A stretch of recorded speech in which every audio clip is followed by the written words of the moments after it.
पौधे की जड़ नीचे जाती है कि अपने आप भोजन लेते हैं, ठीक है ना। तो अब यूरिया की मात्रा आधी बुवाई के समय, आधी जो मात्रा रह जाए वो 30-32 दिन पर पहली बार, और जब पुष्पावस्था फूलों की फूल निकलने की वाली आए तब दूसरी बार। परंतु बुवाई से अब पानी लगाने से पहले नहीं, पहले आप जो पानी लगा दीजिए।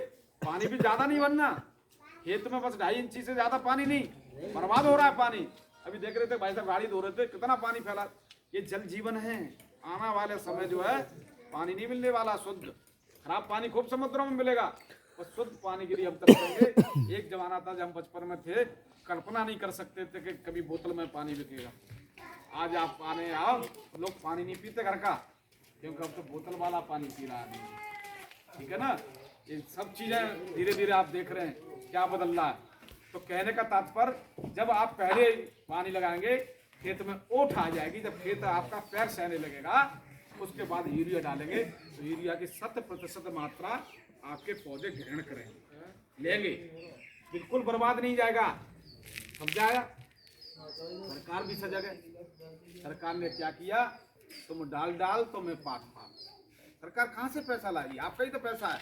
भारत सरकार का 45 लाख करोड़ का बजट है और 19 लाख करोड़ रुपया कम पड़ रहे हैं। 3 जगह से पैसा आता है, इनकम टैक्स से, जीएसटी से और कॉर्पोरेट टैक्स। ये बाकी इनकम कोई है ही नहीं भारत सरकार की। बाकी 19 करोड़ जो पैसा कम पड़ता है वो हम लोग जो ब्याज जो FDR करते हैं, जमा करते हैं, उससे सरकार बैंकों से लोन उठाती है। आपको भी ब्याज देती है और बैंक को भी ब्याज देती है, तब सरकार चलती है। तो कहने का तात्पर्य सरकार ने किया कि अब जब फसल बो दोगे आप और फसल बो जाएगी तो खड़ी फसल के लिए अब दाने वाला यूरिया DAP आपको मिलना बंद।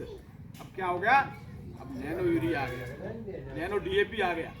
नैनो DAP के माध्यम से आप बोलिए और छिड़काव करिए, आप कभी भी फायदा मिलेगा आपको, बर्बाद तो नहीं जाएगा।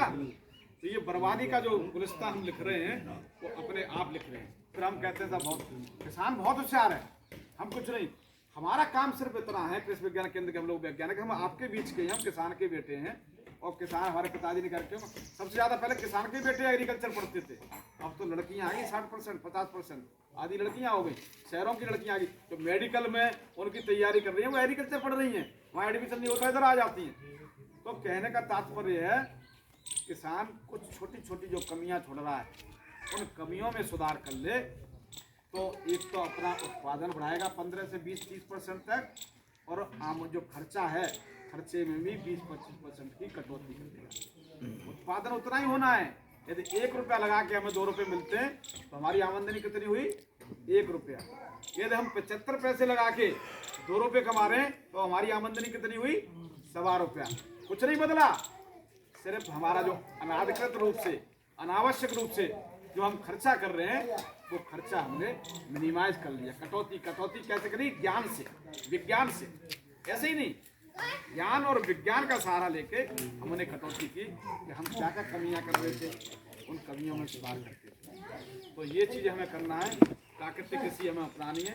प्राकृतिक कृषि गाय की क्यों जरूरत है, जो हमारी गाय है, गौ माता है, जैसे मैंने बताया ना, गाय के गोबर में लक्ष्मी का वास है। गाय के 1 ग्राम गोबर में 300 से लेकर 500 करोड़ तक सूक्ष्म जीवाणु होते हैं 1 ग्राम गोबर में, ठीक है। देसी गाय के में, विदेशी गाय के में भी होते हैं, और विदेशी गाय के गोबर में मात्र 50 से 70 हजार, उसमें 300 से लेकर 500 करोड़, वह हजार व करोड़ इतना होते हैं। और जब हम ये उत्पाद बनाना शुरू करते हैं तो ये हर 20 मिनट में दूना होना शुरू हो जाता है। 1 ग्राम में 300 से लेकर 500 करोड़, यदि 10 किलो गोबर 15